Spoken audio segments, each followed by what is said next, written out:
Elara watched the groom disappear down the lane, the returned letter a heavy weight in his satchel.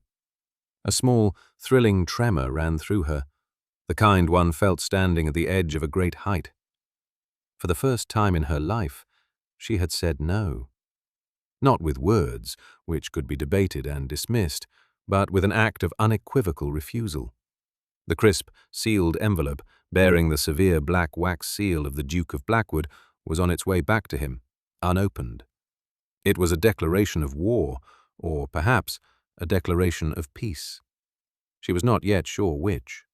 Her fingers, stained with a faint trace of green from the moss she had been painting, curled into her palm.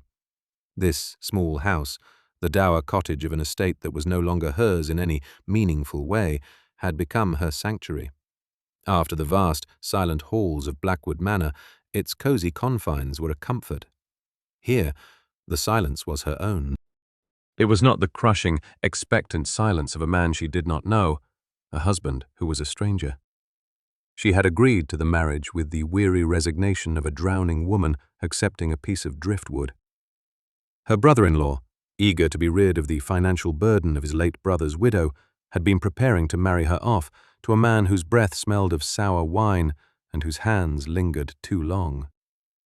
The Duke of Blackwood's proposal, delivered by his solicitor, had been a stark and bloodless affair. He required a duchess. She required an escape. It was a transaction, clean and cold.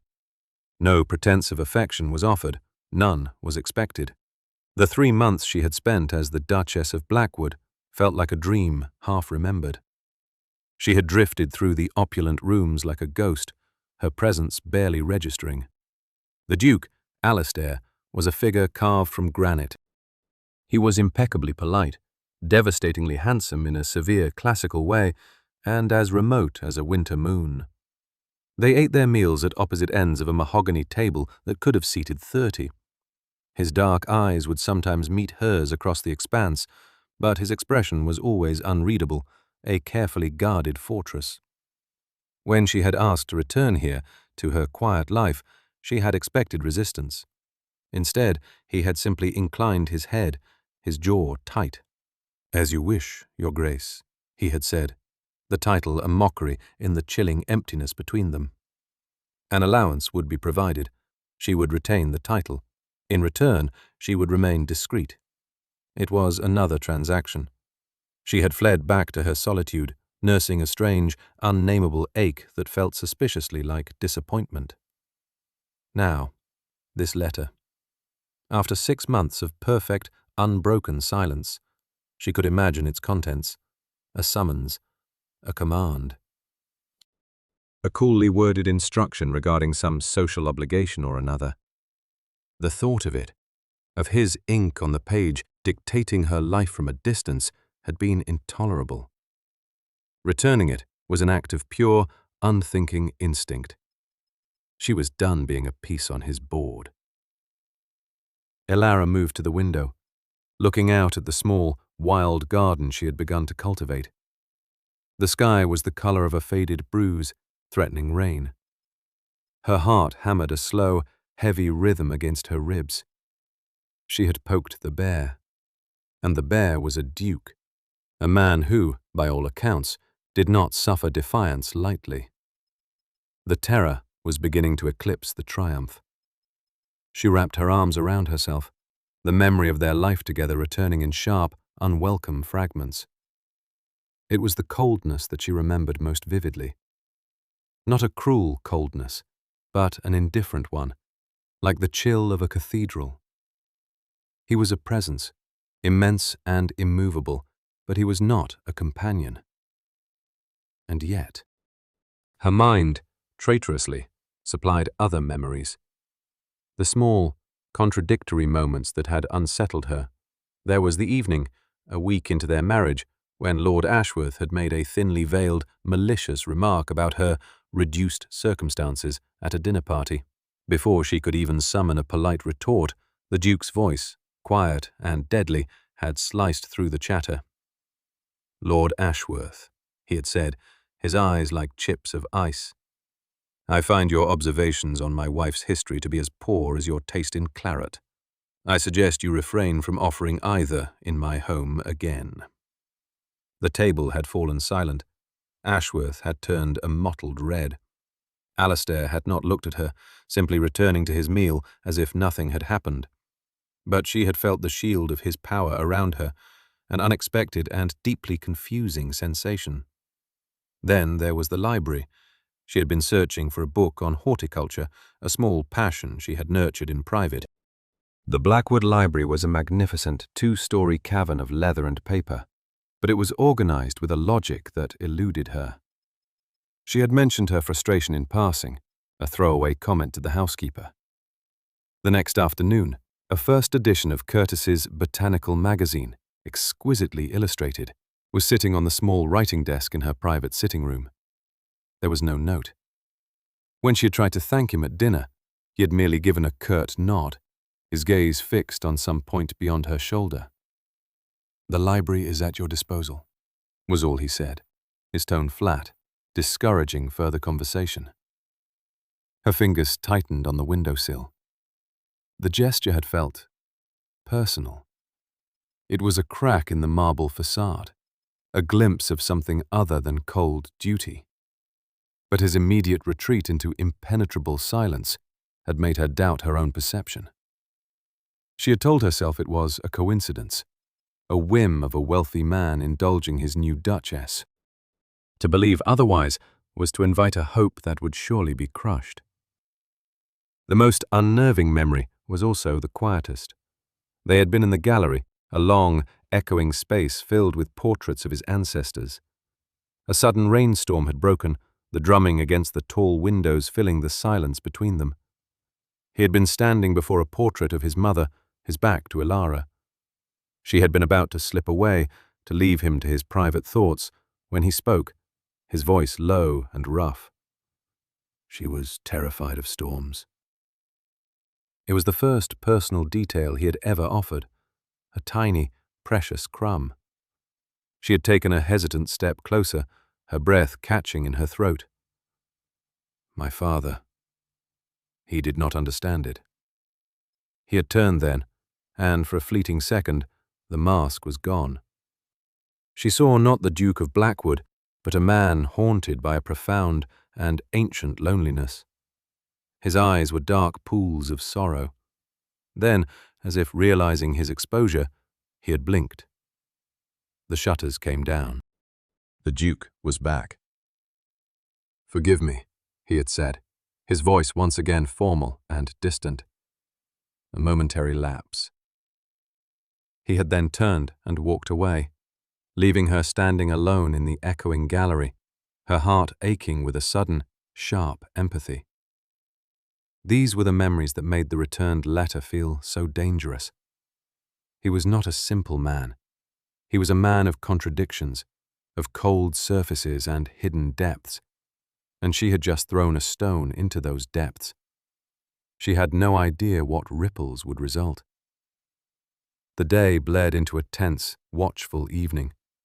Every creak of the floorboards, every rustle of the wind in the chimney sent a jolt through her. She tried to paint, to lose herself in the delicate veins of a fern frond, but her hand was unsteady. The silence she had so carefully reclaimed now felt fragile, threatened. She had built a small, safe world for herself, and she feared she had just invited the wolf to the door. She ate a sparse meal of bread and cheese, the food tasteless in her mouth. She told herself she was being foolish. He was a duke. He had matters of state, vast estates to run.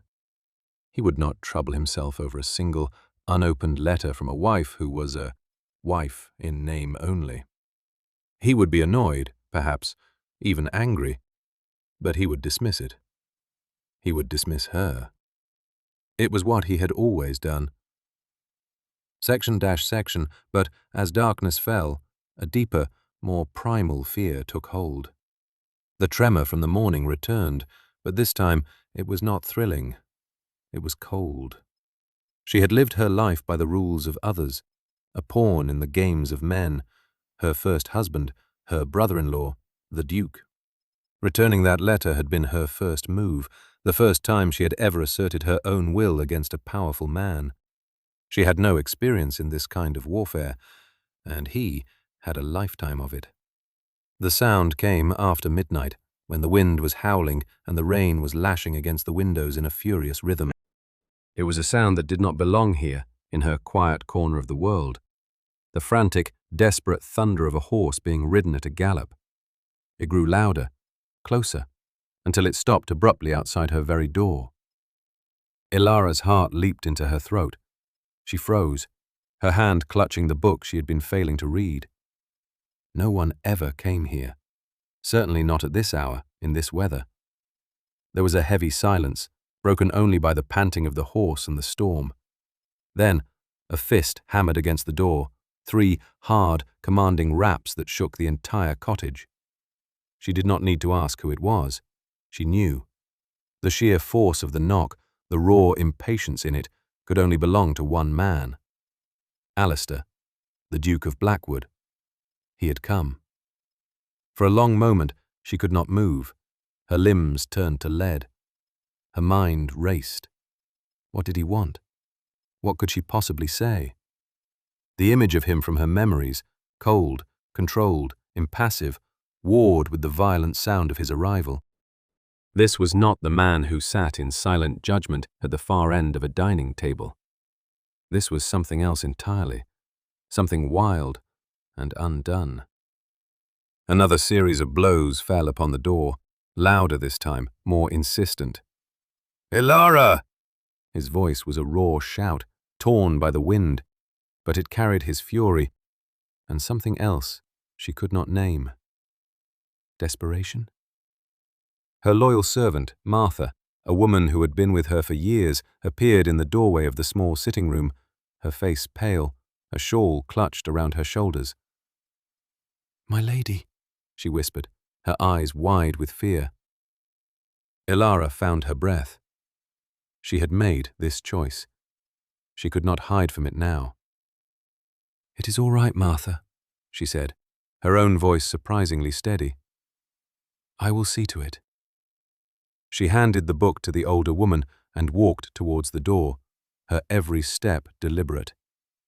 She was the Duchess of Blackwood. She would not cower in her own home. She drew back the heavy bolt, the sound unnervingly loud in the small space. She opened the door. He stood on her doorstep, a figure of pure elemental fury. Rain plastered his dark hair to his forehead and streamed down his face. His greatcoat was soaked through, mud splattered up to his knees. He looked as if he had ridden through hell itself. His chest was heaving, his breath coming in ragged gasps. But it was his eyes that held her captive. The icy control was gone, shattered. In its place was a blazing, tempestuous fire she had never seen before. They burned with a mixture of rage, disbelief, and a raw, naked pain that stunned her into silence. He had never had a letter returned in his life. He had ridden through the night because he had to know why. And seeing him now, stripped of his ducal armor, looking so utterly ravaged, Ilara understood that her small act of defiance had struck him far more deeply than she could ever have imagined. "You returned it," he said, his voice a low, guttural rasp. It was not a question. It was an accusation, weighted with a world of confusion. She lifted her chin, her own fear a cold knot in her stomach. "I did." He stared at her, the rain dripping from his chin, his jaw working. He looked past her into the small, warm light of her cottage, then back at her face. It was as if he were seeing her for the first time. "Unopened," he bit out, the word sharp as a shard of glass. "Yes," she confirmed, her voice quiet but firm. "Unopened." He took a step forward, crossing the threshold into her home, bringing the cold and the storm in with him. He was so large, so overwhelmingly present in the small foyer that she had to take a step back. He smelled of rain, and hoarse, and a fierce, masculine energy that was both terrifying and magnetic. He pushed the door shut behind him, plunging them into a sudden, charged intimacy. "Why?" he demanded. The word was raw, stripped of all artifice. It was the cry of a man pushed beyond the limits of his endurance. "In God's name, Elara, why?" She met his furious, searching gaze. The answer that had seemed so simple that morning, an act of self-preservation, of claiming her own life, felt flimsy and inadequate now, faced with the raw emotion churning in him. This was not about a summons or a command. This was about something else entirely. Something she had broken without ever understanding what it was. "Because I was finished," she said, the words coming out stronger than she felt. "The arrangement is over. We agreed. I wished for a quiet life. This is it. Your letter. It was an intrusion." He let out a harsh, incredulous laugh that held no humor. "An intrusion? I am your husband." "In name only," she countered, her voice gaining a sharp edge. "A name I have not used since I left your house. A husband I have not seen in 6 months. That was the bargain, was it not? Discretion. Silence." "Damn the bargain!" he roared, taking another step towards her. The force of his anger was a physical blow. "Damn the silence! Do you have any idea what that letter said?" "I have no desire to know," she said, standing her ground, though her heart was a frantic drum against her ribs. "It can be nothing that concerns me now." "Nothing that concerns you?" He stopped, inches from her, his voice dropping to a dangerous, shaking whisper. "I wrote to tell you that I was a fool, a coward. I wrote to ask you, to beg you, to come home." The words hung in the air between them, so contrary to everything she had ever known of him that her mind could not immediately process them. Beg? The Duke of Blackwood did not beg. He commanded. He took. She stared at him, searching his face for the trick, the manipulation. But there was none. There was only the raw, desperate sincerity in his eyes, the deep lines of exhaustion etched around his mouth. He looked utterly broken. "Home," she whispered, the word tasting foreign on her tongue. "Blackwood Manor was never my home. It was a beautiful, cold prison. And you were its warden." A look of profound pain crossed his features, so acute it was as if she had physically struck him.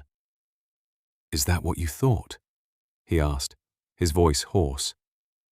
"That I was your warden?" "What else was I to think?" she cried, her own control finally fracturing, the months of lonely confusion pouring out of her. "You never spoke to me. You never looked at me.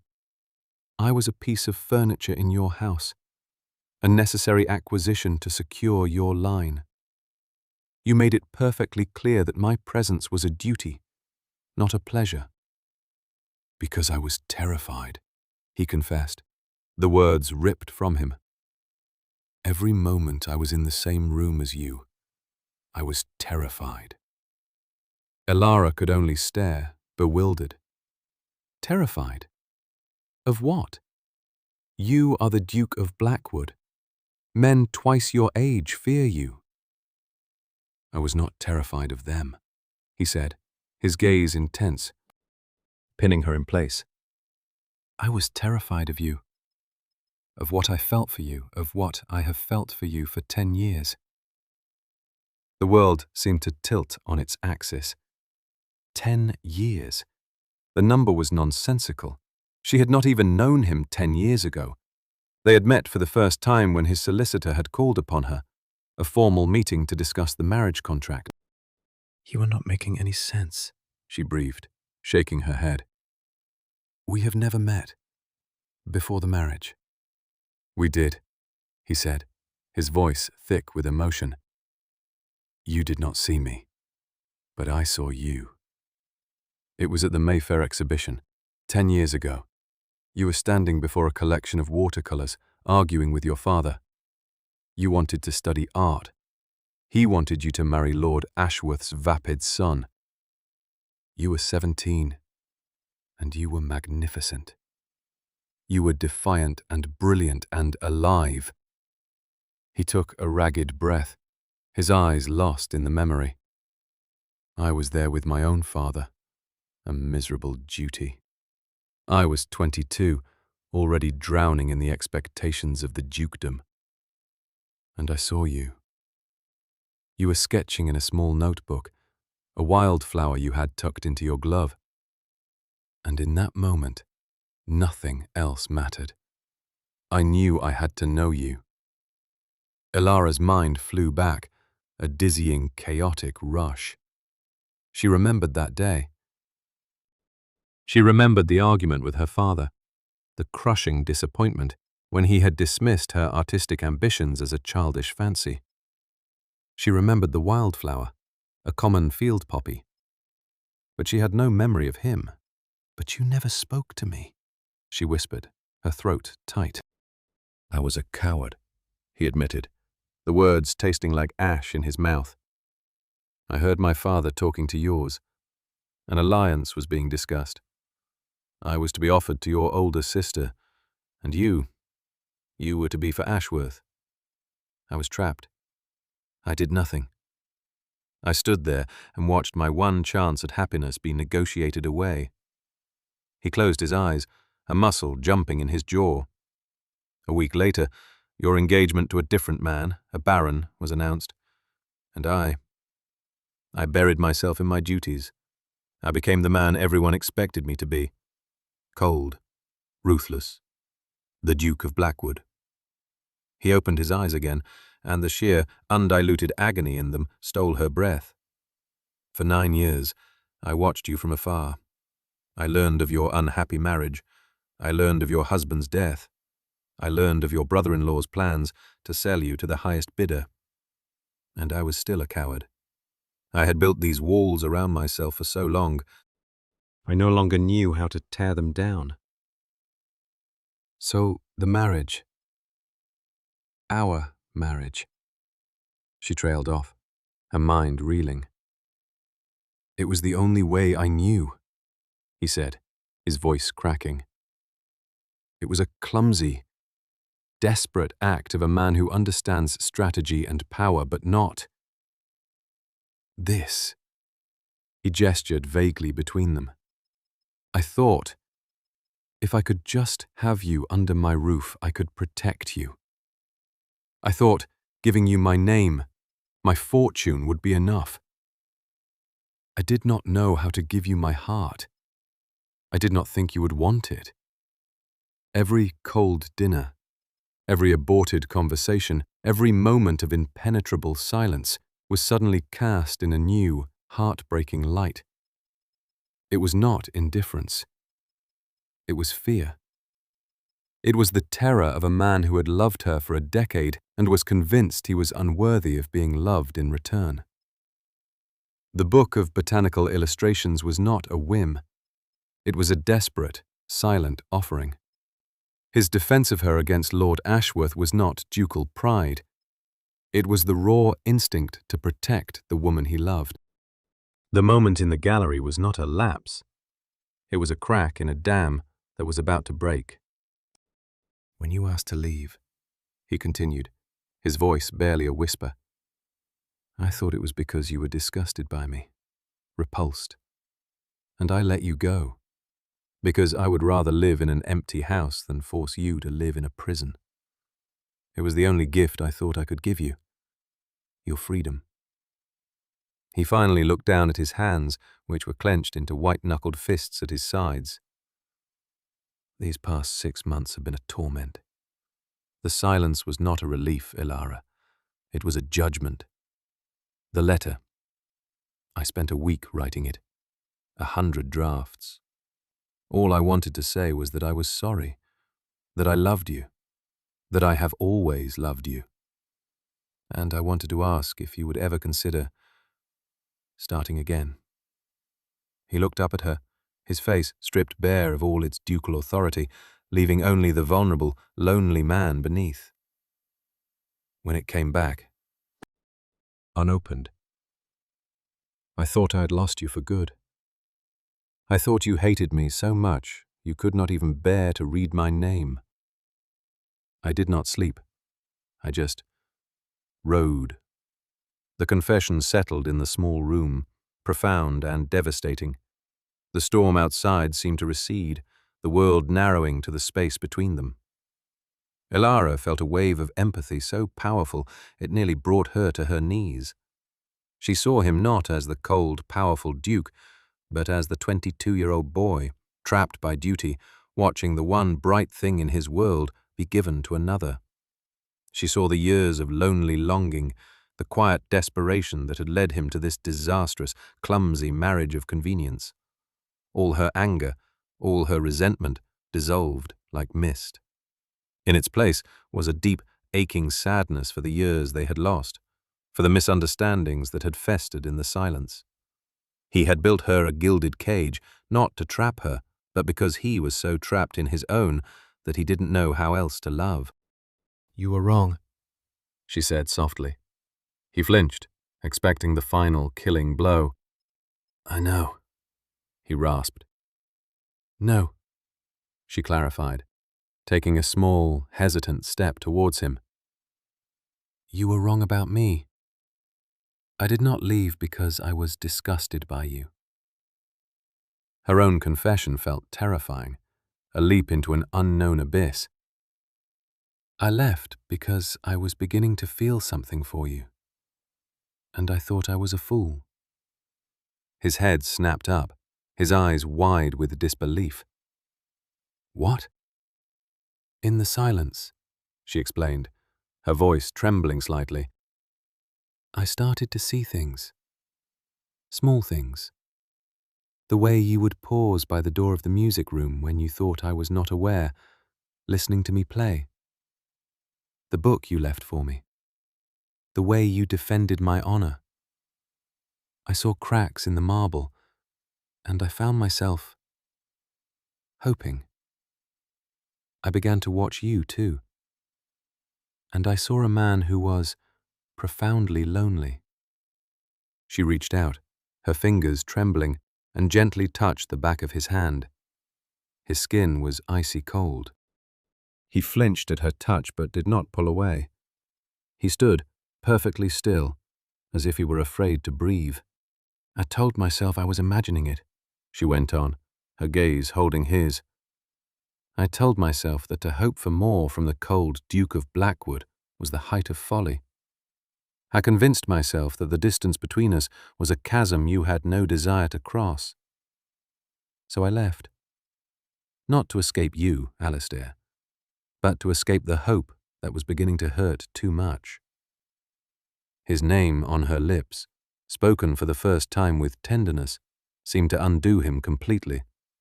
A single tear traced a path through the rain and grime on his cheek. "Elara," he breathed, his voice breaking. "Returning your letter was not an act of hatred," she said, her fingers curling gently around his. "It was an act of preservation. I could not bear another polite, distant command. I could not bear another reminder of the life I had almost allowed myself to want." He turned his hand over, his fingers lacing with hers, his grip desperate and tight. "It was not a command," he whispered. "It was a prayer." For a long moment, they just stood there, hands clasped, in the small, warm foyer of her cottage. The storm outside was their past, raging and destructive. The quiet room was a possible future, a sanctuary waiting to be claimed. He had ridden through the night to find out why she had rejected him. He had discovered that she had not rejected him at all, with the ghost she believed him to be. He raised her hand to his lips, his gaze never leaving hers. He pressed a kiss to her knuckles, a gesture of such reverence and gentle adoration that it sent a tremor of pure, unadulterated joy through her. It was not the formal gesture of a duke, but the tender kiss of a man who had waited a decade for this moment. "Start again," he whispered against her skin, the words a plea. "You said you wanted to start again. Is it too late?" Ilara felt her own tears begin to fall, hot and cleansing. "No," she whispered back, a watery smile touching her lips. "It is not too late." He searched her face, his own expression a mixture of dawning hope and disbelief. "Come home, Ilara. Not to Blackwood Manor, but home, with me. We will fill it with light and with noise. We will fill it with your paintings. We will build a new garden. We will do it all, together. Just say yes." The choice was not a choice at all. Her quiet, solitary peace had been a shield against pain, not a source of joy. True freedom, she was beginning to realize, was not about being alone. It was about choosing who to be with. "Yes," she said, her voice clear and sure. "Yes, Alistair." A sob of pure relief escaped him. He released her hand and gently cupped her face, his thumbs stroking her tear-streaked cheeks. He leaned in, his forehead resting against hers. "I love you," he murmured, the confession now easy, a simple truth that had been locked away for far too long. "I have loved you since the moment I saw you." "And I," she confessed, her heart swelling with a happiness so vast it felt as if it might burst. "Am beginning to love you too." He did not crush her in a passionate embrace. He did not claim her lips in a hungry kiss. Instead, he did something far more profound. He simply held her face in his hands, his eyes drinking her in, and he smiled. It was a true smile, one that reached his eyes and banished the last of the shadows. The cold Duke of Blackwood was gone. In his place was just Alistair. And he was home. 2 years later, the great hall of Blackwood Manor was almost unrecognizable. Sunlight, which had once struggled to pierce the heavy velvet curtains, now streamed through clean, tall windows, illuminating the warm gold and cream tones of the new wall coverings. Where there had once been a crushing, formal silence, there was now the light, airy sound of a pianoforte being played, the notes dancing through the open doors. Ilara's paintings hung on the walls, vibrant and full of life. Her botanical illustrations, once a private, hidden passion, were now celebrated. There were landscapes of the surrounding countryside, portraits of the tenants, and everywhere, there were flowers. The entire manor felt as if it had finally taken a deep, cleansing breath. She sat on a cushioned bench in a newly built conservatory, a palace of glass and iron that Alistair had insisted on building for her. It was filled with exotic plants, her own personal Eden. She was not painting today. Instead, she was watching her husband. Alistair sat on the floor, a few feet away, entirely engrossed. The severe, impeccable Duke was gone. This man wore no coat, his sleeves were rolled up to his elbows, and a smudge of dirt was on his cheek.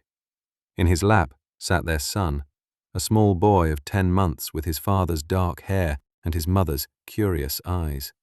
Alistair was patiently showing the baby how to stack a set of wooden blocks, his voice a low, happy murmur. He looked up and saw her watching, a soft, private smile instantly lighting his face. It was a smile she now knew as well as her own heartbeat. He had learned to smile, to laugh, to be at ease in his own home. He was still the Duke of Blackwood, a powerful and respected man in the world outside these walls. But here, with her, he was just Alistair, her husband, her friend. "He has your focus," Alistair said, his voice full of warmth. "He will be an artist, I think." "Or a duke who is not afraid to get his hands dirty," she replied, her heart full. He chuckled, a rich, easy sound. He stood, lifting their son into his arms, and crossed the short distance to her. He leaned down and kissed her, a slow, tender kiss that still, after 2 years, made her feel as if she were standing on the edge of a great and wonderful height. "I have a letter for you, Your Grace," he murmured against her lips, a playful glint in his eye. She feigned a look of stern consideration. "Indeed? I am not certain I wish to receive it. I have had poor experiences with your letters in the past." His expression turned serious, the memory of that terrible night still a powerful, binding force between them. "This one, I promise you will want to open," he said softly. He reached into his pocket and produced a small, folded piece of paper. She took it, her fingers brushing his. It was not a formal letter, but a simple note. She unfolded it. Inside was not a summons or a command, but a delicate, pressed flower, a field poppy, the same kind she had sketched in her notebook all those years ago. Tears welled in her eyes as she looked from the flower to her husband's beloved face. He had remembered. He had held on to that single, perfect image of her for over a decade. "It is never too late," he whispered, echoing her thoughts, "to begin again." She rose and stepped into his embrace, her arms circling him and their child. The cold, lonely woman who had returned a Duke's letter unopened was a distant memory. The terrified, silent man who had sent it was gone forever. In their place stood a family, forged not from duty or convenience, but from a love that had been patient enough to wait and brave enough to shatter the silence. Her life was no longer a quiet, solitary piece. It was a vibrant, joyful symphony, and she would not have traded it for anything in the world. True freedom, she knew now, was not found in a fortress of solitude. It was found in the courageous, terrifying, and beautiful act of letting someone else in.